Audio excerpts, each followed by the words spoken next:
430년간 애굽의 노예로 살면서 고통과 아픔 가운데 지내던 이스라엘 백성, 하나님의 특별한 은혜로 출애굽하여 하나님의 약속인 땅인 가나안 땅을 향해 갑니다. 비록 애굽의 노예 생활보다 힘이 들고 어려운 광야의 40년의 시간이지만은 그래도 하나님이 약속하신 그 땅, 자신들의 조상들이 그렇게 가고 싶었던 땅, 모세가 그렇게 간절히 바랬던 그 땅에 도착하여 정착하게 됩니다. 가나안 땅에 도착한 이스라엘 백성 무려 10년이라고 하는 긴 시간 동안 가나안의 전복 전쟁을 겪으면서 가나안 땅에 정착하게 됩니다. 꿈은 이루었다고 생각하지만 그것도 잠시 블레셋이라고 하는 강력한 군대의 나라가 쳐들어와 자기들이 가지고 있는 모든 것을 다 빼앗아 가버립니다. 그것으로 끝난 것이 아니라 자신들의 영적이며 정신적인 지주였던 엘리 제사장과 그의 아들들은 블레셋과의 전쟁에서 패한 것으로 끝인 것이 아니라 죽임을 당하며 그들의 삶을 인도하며 지켜준다고 생각했던 하나님의 법궤마저 블레셋에게 빼앗기고 맙니다. 저들이 수고하고 노력한 대로 얻지 못하고 하나님을 잊혀진 채로 살아가는 이스라엘 백성, 그러기에 살아있다고는 하지만 살아있는 삶은 아니었습니다. 그러면서 저들의 마음속에 다시금 이런 마음이 생각이 시작합니다.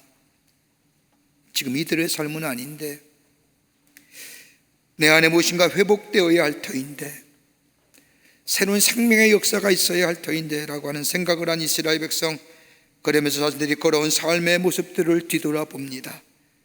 척박한 광야의 길을 걷고 있었지만 그 가운데서도 희망을 꿈꾸며 하나님 주신 약속 안에서 새로운 생명의 역사를 가졌던 그때, 비록 삶의 영면은 녹록지 못했지만 하나님이 함께 하시고 때를 따라 부어주시는 하나님의 은혜, 하나님의 약속의 말씀, 이것들이 저들로 하여금 생명의 역사를 가지게 했던 그때, 그 시절로 저들의 마음은 돌아가고 싶은 마음이 있게 됩니다. 그러면서 오늘 본문의 말씀은 하나님의 임재의 상징인 법궤가 이스라엘 땅으로 돌아온 지 20년의 시간이 흘렀습니다. 하나님의 말씀이 저들의 마음속에, 저들의 삶 가운데 지속적으로 선포되기 시작하면서 저들의 마음은 서서히 변화되기 시작을 합니다. 하나님의 말씀에 비추어 저들에게 아름다웠던 시절, 꿈꾸며 소망 가운데 희망 가운데 살았던 그 시절로 돌아가고픈 마음이 저들의 마음속에 생겨나기 시작을 한 겁니다. 물질적인 풍요와 풍성함이 진정한 기쁨이 아니라 삶의 의미를 잃어버리고 목적을 잃어버리는 우리들의 삶에 다시금 왜 사는지, 내가 어디로 가야 하는지, 내가 무엇을 해야 하는지라고 하는 삶의 진정한 의미를 찾고 싶었던 이스라엘 백성들에게 오늘 사무엘은 하나님의 말씀을 통하여 저들에게 하나님의 백성된 삶, 그 삶이 바르고 풍요로운 길을 걸어가는 삶이 어떠한 삶인가, 무엇이 저들 가운데 회복되어야만이 하나님의 약속의 성취를 이룰 수 있는가를 말씀을 전해주고 계십니다. 사랑하는 성도 여러분, 오늘 이 말씀은 저 사무엘 시대에 주셨던 하나님의 말씀이 아니라 오늘 이 시대를 살고 있는 우리에게도 주시는 하나님의 말씀입니다. 회복될 것이 참 많죠. 회복될 것이 참 많습니다만은 진정으로 하나님이 주시는 풍요와 그리고 번성함에 바른 삶 살려고 하면 어떤 삶을 살아야 하는지, 무엇이 우리 가운데 회복되어야만이 하나님이 주시는 축복을 누리며 사는 복된 하나님의 백성의 삶이 될 수 있을까? 오늘 본문의 말씀을 우리에게 귀한 영적인 교훈과 더불어 기도의 제목을 주고 계십니다. 첫째로 하나님과 관계를 새롭게 정립하라는 겁니다. 하나님과 관계를 새롭게 다시 한번 정립하여 보라는 겁니다. 사무엘상 7장 2절의 말씀을 보면 걔가 기랏 여아림에 들어간 날부터 20년 동안이나 오래 있은지라 이스라엘은 온 족속의 여호와를 사모하니라. 하나님과 이스라엘 백성의 관계는 다름이 아니라 하나님의 법궤를 어디에 두었는지, 하나님의 법궤를 얼마나 의식하고 사느냐에 따라서 저들의 미래가 달려있다고 해도 과언이 아닙니다. 그런데 이스라엘 백성은 하나님 블레셋과의 전쟁에서 여호와 법궤를 빼앗겼습니다. 하나님 법궤가 블레셋에 빼앗겼을 때에 이스라엘 백성은 절망했습니다. 그렇게 절망했던 이스라엘 백성, 여호와의 복궤가 들어오면 모든 것이 다 해결될 것만 같았던 이스라엘 백성. 그러나 여호와의 복궤가 기럇 여알림에서 들어온 지 20년이 지났음에도 불구하고 이스라엘 백성에는 아무런 변화나 관심이 없었다는 겁니다.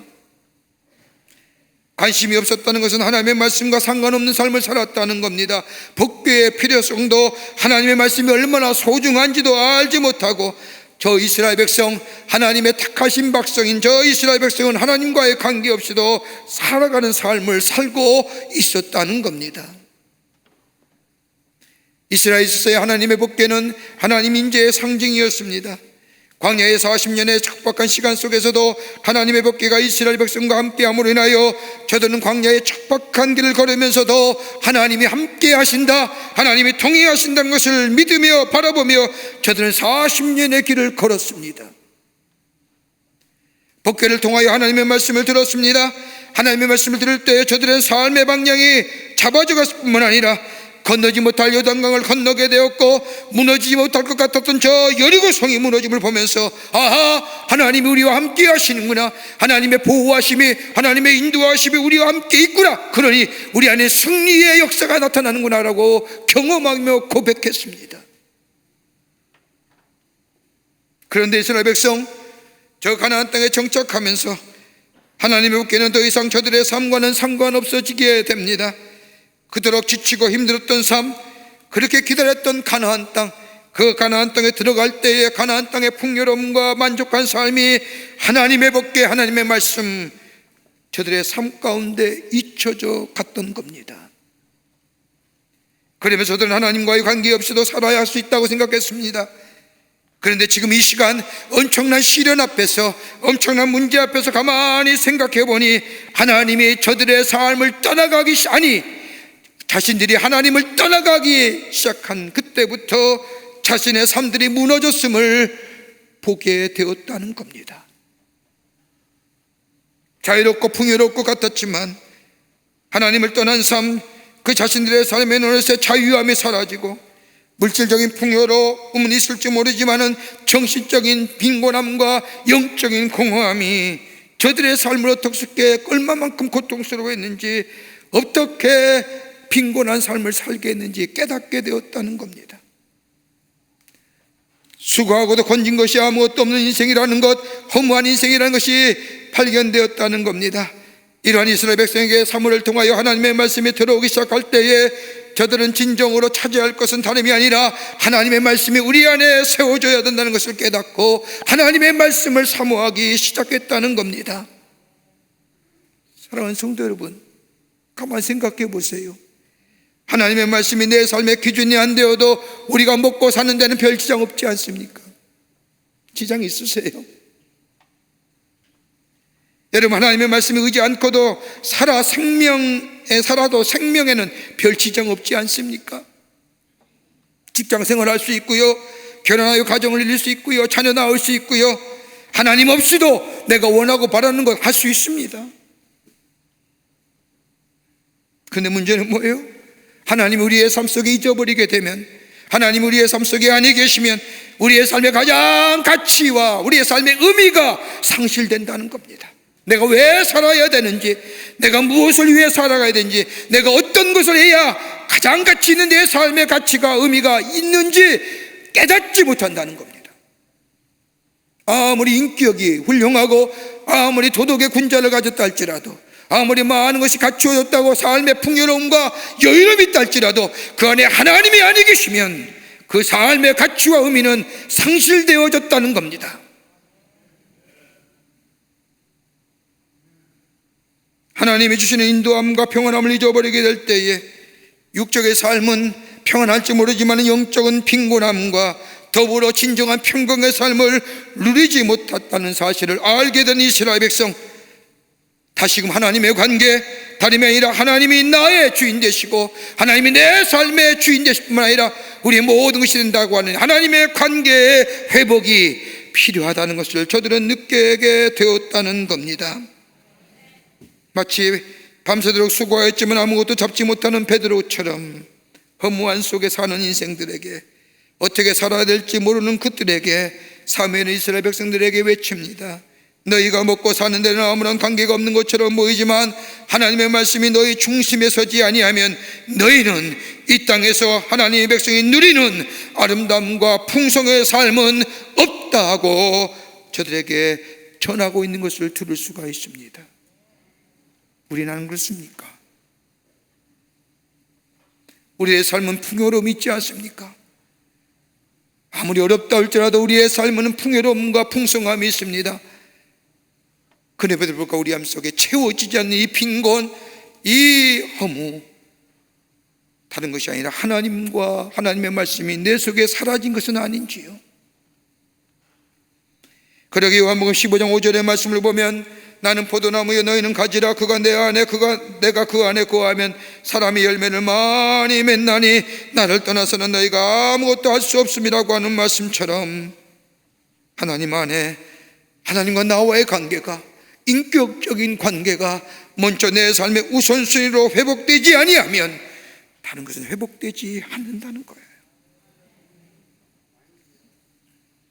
하나님의 말씀이 내 안에, 하나님이 나의 삶의 다스리심이, 하나님과 나와의 인격적인 관계 속에서 하나님을 아바 아버지라 부르며 하나님의 자녀임에 나의 정체성과 나의 삶의 방향성이 하나님과의 관계가 새롭게 회복될 때에, 그것이 정립되게 될 때에 거기에 내 인생이 주께서 약속하신 바르고 풍요로운 삶을 살아가는 인생, 오늘 이것이 우리에게 먼저 회복되어야 할, 이것이 회복될 때 우리 안에 주시는 하나님의 풍요가, 그리고 주의 주신 풍성함이 우리 안에 넘쳐날 뿐만 아니라 하나님의 말씀이 내 발의 등이 되고 내 발의 빛이 되는 그 놀라운 은혜가 우리 가운데 있게 되는 줄 믿습니다.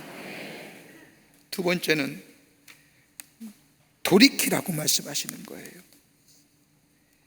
하나님의 말씀에 갈급함을 느낀 이스라엘 백성, 사무엘은 이 이스라엘 백성을 향하여 너희가 하나님께로 돌아오라고 말씀합니다.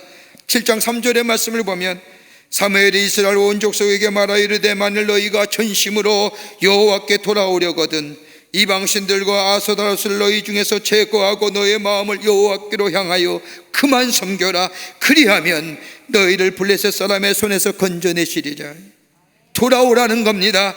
회개하라는 겁니다. 여기서 돌아온다는 것은 회개하는 신학적 용어로 얘기할 수 있지만 이 사무엘은 이스라엘 백성을 향하여 돌아오며 하는 이 회개하여 두 가지 것을 얘기합니다. 하나는 소극적인 회개, 그건 다름이 아니라 너희 삶 가운데 젖어있는 이방신들과 아스타롯을 제거해버리라는 겁니다. 그리고 또 하나 적극적인 회개는 하나님만 섬기라는 겁니다. 회개란 마음의 방향을 바꾸는 겁니다. 하나님이 기뻐하시지 않고 원하시지 않는 삶의 요소를 내 생활 속에서 제거해버리고 하나님만을 섬기고 하나님만을 사랑하는 것, 이것이 회개의 개념입니다. 회개한다는 것은 돌이킨다는 것이고, 이 돌이킴에는 변화가 있습니다. 그런데 후회는 어떻습니까? 후회는 변화 없는 겁니다. 후회는 아쉬움과 안타까움만 있는 겁니다. 후회하지 말라는 겁니다.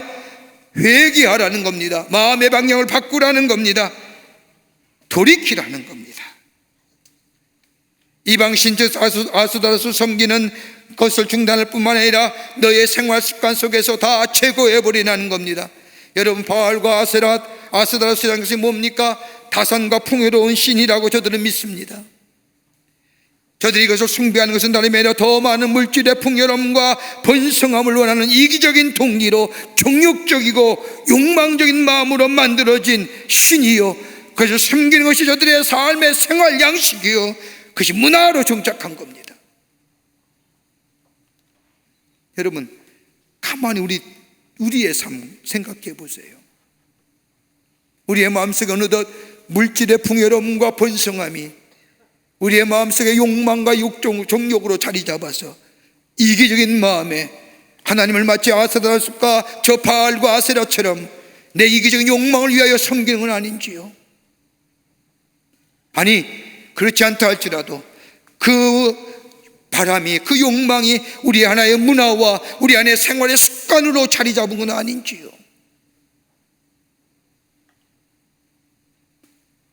여러분, 가나안 그때에 바알과 아스타롯을 숭배하는 사람들, 일부러 신전에 거하는 남자들과 사제들과 정사를 벌이면서도 이것이 종교적 행위로 성용되고 아무런 도덕과 윤리적으로 가책을 느끼지 않는, 성적인 방종으로 느끼지 않는 것으로 전락되어 버린 거예요. 물질의 번성함과 풍요로움만 있으면 다 된다는 거예요.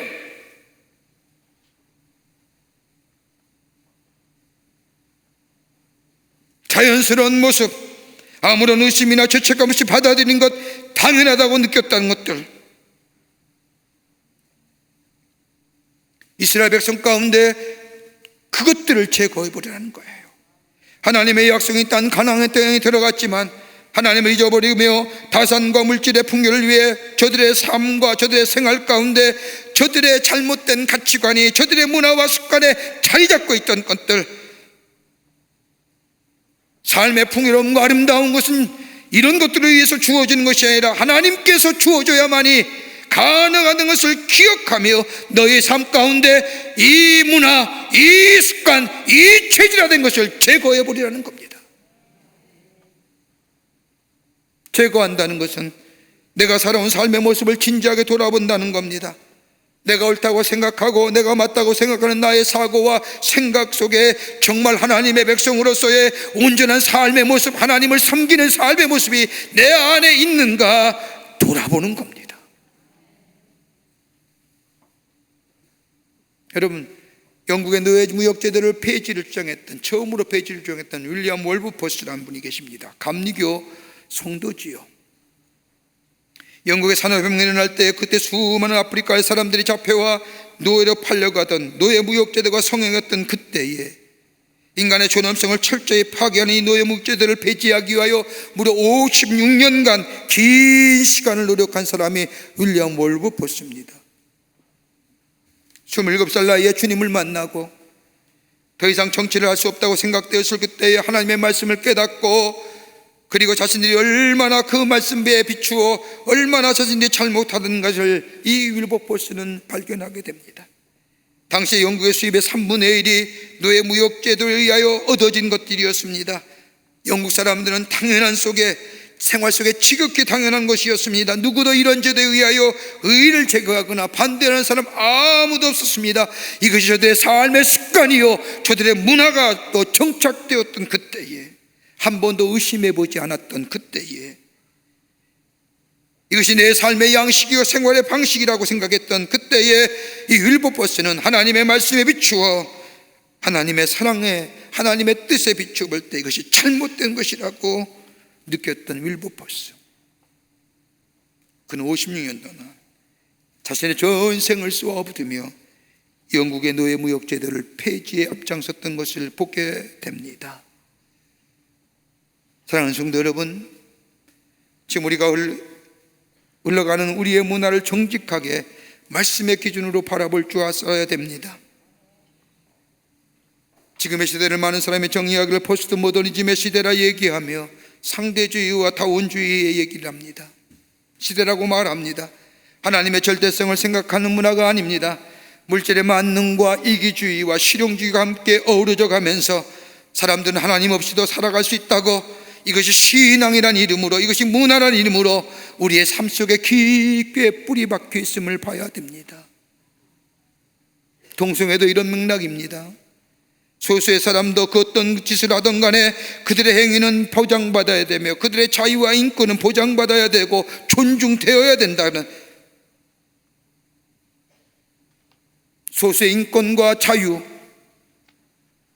여러분 그게 중요한가요? 그로 인하여 받는 다수의 피해는요, 앞으로 이것이 법으로 제정이 되면 절대로 강단에나 대중이 모인 앞에서 그것이 죄라고 얘기하지 못합니다. 그것이 죄라고 얘기하는 순간 잡힙니다. 보편적 인식과 분배적 가치에 자유와 인권과 평등이라는 이 가치, 모든 사람이 같이 공유할 가치,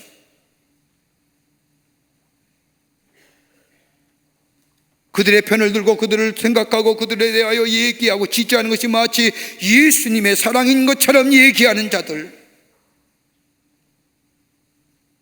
이거 우리 속에 제거해 버려야 된다는 거예요. 익숙해진 것부터 나의 삶을 분리하는 아픔과 고통이 없이는 결코 돌이킴이, 회개가 없습니다. 여러분, 돌이키지 아니하면, 우리의 마음의 방향이 하나님께로 돌이키지 아니하면 하나님의 말씀이 들려오지 않는 대로 내 속에 들어오지 않습니다. 오랫동안 예수를 믿어 내 삶에 긍정적인 변화가 없는 것은 아직도 내 안에 아스다롯과 제거되어야 할 바알이 있기 때문은 아닌지요. 이스라엘 백성이 하나님께로 돌아오면서 저들이 새롭게 시작된 과정은 다름이 아니라 회개하며 하나님께로 돌이킬 때 하나님이 그의 심령을 다스려 주시고요, 그의 심령을 새롭게 하시고요, 그의 심령 속에, 저들의 심령 속에 생명의 기운을 불어넣어 다시금 회복케 하는 새로운 생명의 역사가 저들 가운데 있었음을 보게 됩니다. 예수님이 땅에 오셔서 처음으로 외쳤던 말씀이 뭘까요? 회개하라, 천국이 가까이 왔습니다. 세례요한도 외쳤던, 광야에 외쳤던 소리, 회개하라, 천국이 가까이 왔니라 얘기. 여러분, 그 말 듣는 저 바리새인과 서기관들, 그 예수님의 말씀을 이해했을까요? 저 말씀이 무슨 말씀인지, 무엇을 말하는지, 무엇을 뜻하는지, 내 생활 속에, 내 문화 속에 여전히 물질의 풍요로움과 번성함이 내 삶의 목표요, 내 삶의 가치관이요, 내 삶의 의미라고 생각했던 저들 속에 돌이키라, 하나님이 주시는 풍요와 번영은 너희가 얻어주는 것이 아니라 하나님이 주셔야만이 가능하다는 것, 돌이킬 때에 가능하다는 이 예수님의 말씀이 저들에게 들려오지 않았던 겁니다. 왜요? 문화잖아요.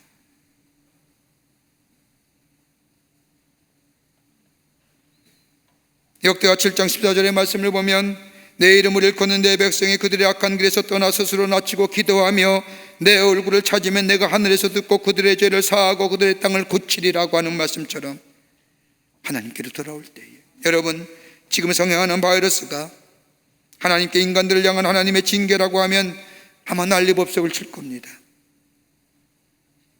언론뿐만 아니라 많은 사람이 비난과 비판할 겁니다. 그런데 한번 생각해 보십시오.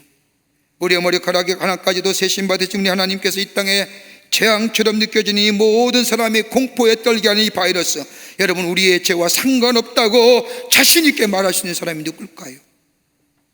있을까요? 더더군이 그리스도인이라고 한다면, 하나님의 사람이라고 한다면, 주의 백성들이 하나님의 말씀대로 살지 못해서 하나님께 우리로 하여금 일깨워주기 위한 하나님의 경고라고 생각한다면, 우리가 살아가는 우리의 삶이 편하고 유익하고 그리고 우리에게 즐거움을 주는 것이 아니라 진정으로 하나님만을 섬기며 하나님 앞에 합당한 삶이 무엇인가 다시 한번 내 삶을 돌이키며 내 삶을 점검하며 하나님께로 내 삶의 방향을 옮기게 될 때에 하나님은 우리를 바르고 풍요로운 삶으로 우리의 삶을 인도해 주실 줄을 믿습니다. 돌이키는 거예요. 끝으로 영적 갱신이 있어야 됩니다. 영적인 새로움이 있어야 됩니다. 갱신은 새롭게 됨입니다. 새롭게 되면 다름이 아니라 우리에게 새롭게 매기실 때에 우리에게 부흥의 역사가 일어납니다. 하나님께로 돌아가겠다고 결심한 이스라엘 백성, 7장 9절의 말씀을 보세요. 사무엘의 젖먹는 어린 양 하나를 가져다가 온전한 번제를 여호와께 드리고 이스라엘을 위하여 여호와께 부르짖음에 여호와께서 응답하셨더라. 여러분, 번제는 지금만 드려진 번제가 아닙니다. 예전에 드렸습니다. 이전에도 번제 드렸습니다. 그런데 오늘 본문의 말씀은 좀 다른 번제를 얘기합니다. 뭐라고 얘기해요? 그 앞에 수식어가 하나 있죠. 온전한 번제입니다. 온전한 번제라는 생명력 있는 번제요, 온 마음이 담겨져 있는 번제요, 생명이 드려진 번제요, 정성과 내 마음의 중심이 담겨진 번제라는 겁니다. 당시 엘리 제사장이나 그의 아들들이 드렸던 제자 번제, 정성이란 혼은 그 밖에 찾아볼 수 없었던 그저 형식으로만 드려진 제사가 아니라 오늘 말씀처럼 정성을 다하여, 근데 여러분 본문의 말씀을 보세요. 어린 양이라고 되었습니다. 적은 것 보잘것없는 겁니다.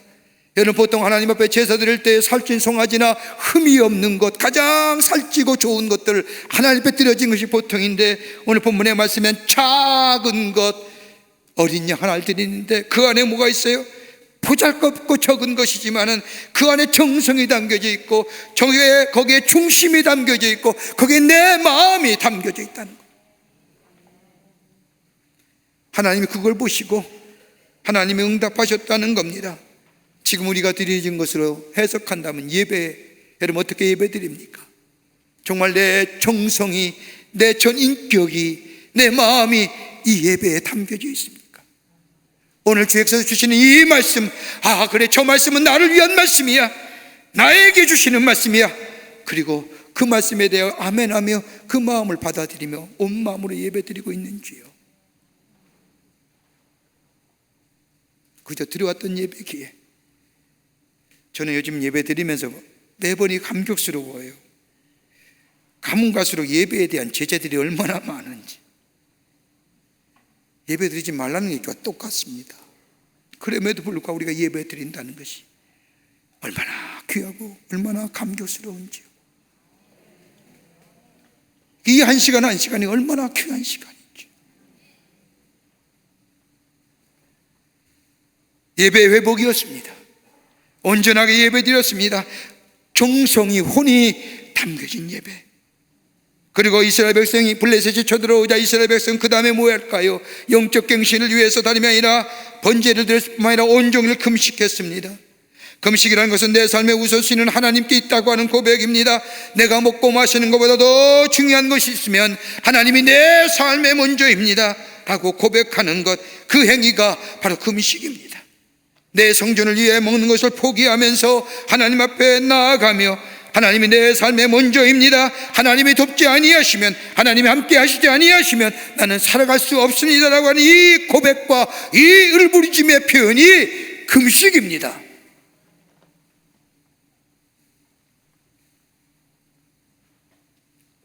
우리가 누리는 풍요가 우리를 새롭게 하지 못합니다. 하나님만이 우리를 새롭게 하셨습니다라는 게 금식의 참된 의미입니다. 그것뿐입니까? 오늘 본문의 말씀을 보십시오. 또 하나의 행위가 나오지요. 오늘 본문의 말씀을 보면 물을 그러다가 그 앞에 부었다고 말합니다. 성사했던 이건 회개라고 얘기하지만 물을 길어다 번제물에 부었다는 것은 내 마음을 온전히 다 쏟아 부었다는 겁니다. 내 형식과 내 지혜와 내 물질과 내 지적 다 내려놓고 정직한 것, 속에 있는 것 그대로 하나님 앞에 쏟아부으며 하나님이 돕지 아니하시면 아무것도 할 수 없습니다라고 하는 고백. 이런 영적 갱신이 있을 때 뭐가 일어나요? 부흥의 역사가 일어나는 거예요. 그 뒤에 말씀을 보세요. 하나님 앞에 온전히 예배드리고 하나님 앞에 금식하며 정성과 마음을 쏟아 하나님을 향한 우리의 신앙 고백이 있게 될 때에 갱신이 일어나고, 그 갱신 다음에 부흥의 역사가 일어납니다. 그 다음에 말씀을 보면 어떤 부흥의 역사냐? 블레셋과 전쟁에서 2번이나 패배했는데 더 이상 패배하지 않습니다. 승리합니다. 내 삶의 현실 속에 극복하지 못한 문제를 하나님의 극복하게 하심으로 헤쳐나가게 할 수 있는 힘과 용기를 이스라엘 백성에게 주셨다는 겁니다. 또 있습니다. 하나님이 저들의 삶 속에 평강의 복을 허락해 주셨습니다. 두려움과 염려와 불안감 가운데 살던 이스라엘 백성, 하나님의 평강의 마음을 저들에게 부어주셨다는 겁니다. 여러분 다 가졌다고 평안하신 줄 아십니까? 내 마음의 소원이 이루어졌다고 평안하십니까? 일시적인 만족과 평안함은 있을지 모르지만 깊은 곳에서의 평안함은 없습니다. 상황과 환경에 간과없이 하나님이 주시는 이 평강, 샬롬의 축복이 이스라엘 백성에게 임하여졌다는 겁니다. 또 있지요. 하나님의 잃어버린 지경을 찾게 해주셨다는 겁니다. 오늘 본문의 말씀을 보십시오. 블레셋 군대가 쳐들어왔을 때 하나님께서 블레셋 군대를 흩으시고 이스라엘 백성들이 그 뒤를 쫓아다가 점령한 땅들을, 여러분 성경 말씀을 법궤가 움직인 대로요, 법궤의 궤적에 따라서 하나님이 이스라엘 백성에게 뭐예요? 그 땅을 허락해 주시는 거예요. 기라지와 할림에서부터 들어왔던 그 땅의 궤적의 행렬대로 하나님이 이스라엘 백성에게 회복시켜 주셨다는 거예요.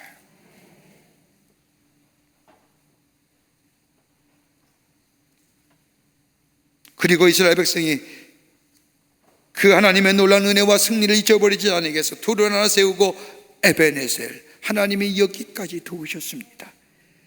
영적 갱신을 통하여 부흥의 역사, 그것을 저들의 마음속에 즐거움을 주셨던, 행복함을 주셨던 그 귀한 영적인 부흥의 역사를 저들의 가슴속에 뭐예요? 영적인 추억으로 남게 하셨다는, 그게 에베네셀이에요. 하나님의 관계가 회복되고 하나님 앞에 영적인 갱신이 일어나게 될 때에, 그리고 하나님께 돌이키는 심령 위에 하나님은 아름다운 믿음의 역사를 허락하실 뿐만 아니라 저들 안에 아름다운 믿음의 추억들, 영적인 추억을 저들에게 기억 속에 남기게 하실 뿐만 아니라 어느 때에 어느 자리에 갔든지 어떤 어려움이 있든지 그 영적인 기억을 다시 한번 꺼내어내요 저들의 삶 속에 새롭게 하시는 역사를 저들 마음속에 세워주셨다는 겁니다. 사랑하는 성도 여러분, 우리 안에 회복될 게 참 많지요. 우리의 가정도 회복돼야 되고, 우리의 자녀의 관계도 회복되고, 부부의 관계도 회복되며, 우리의 물질, 사업, 그 밖에 많은 것들 회복돼야 할 것이 굉장히 많습니다. 그보다 더 하나님과 우리의 관계가 회복돼야 됩니다. 하나님이 나의 하나님 되십니다라는 고백이 우리 가운데 있어져야 됩니다. 하나님이 나를 다스려 주셔야만이 됩니다. 그리고 내가 안에 있는 내 바알과 아스다로스의 제사를 제거해 버리고 하나님께 돌아와 하나님이 내 삶의 전부이십니다. 하나님이 축복해 주셔야만이 됩니다. 하나님이 인도해 주셔야만이 됩니다.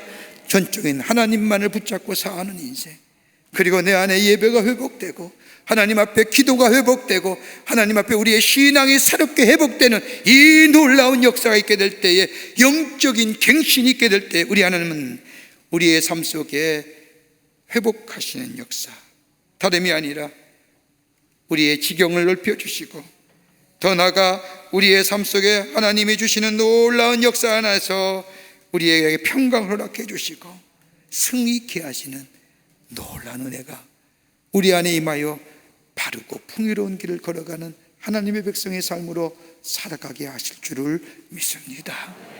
이 믿음의 고백이 오늘 여러분과 저 가운데 있기를 간절히 주의 이름으로 축원합니다. 하나님 감사합니다. 저희들 사랑하시고 하나님의 자녀 삼으심에 감사합니다. 우리의 삶 다시금 하나님 앞에 온전히 서 있는 삶인가 한번 뒤돌아보는 저희들 되게 하여 주시옵소서. 세상의 물질과 풍요와 번성함을 쫓아가는 삶은 아닌지, 아니면 하나님이 나의 삶의 전부이십니다, 하나님만이 내 삶의 주인 되시라고 고백하는 저희들의 삶 되게 하여 주셔서 하나님의 주시는 놀라운 번영과 바르고 풍요로운 삶, 풍성함의 삶이 우리 안에 넘쳐나 복된 걸음, 힘 있는 걸음, 주님을 증거하는 걸음으로 삼아 주시옵소서. 도우실 줄 믿으며 예수님의 이름으로 기도하옵나이다. 아멘.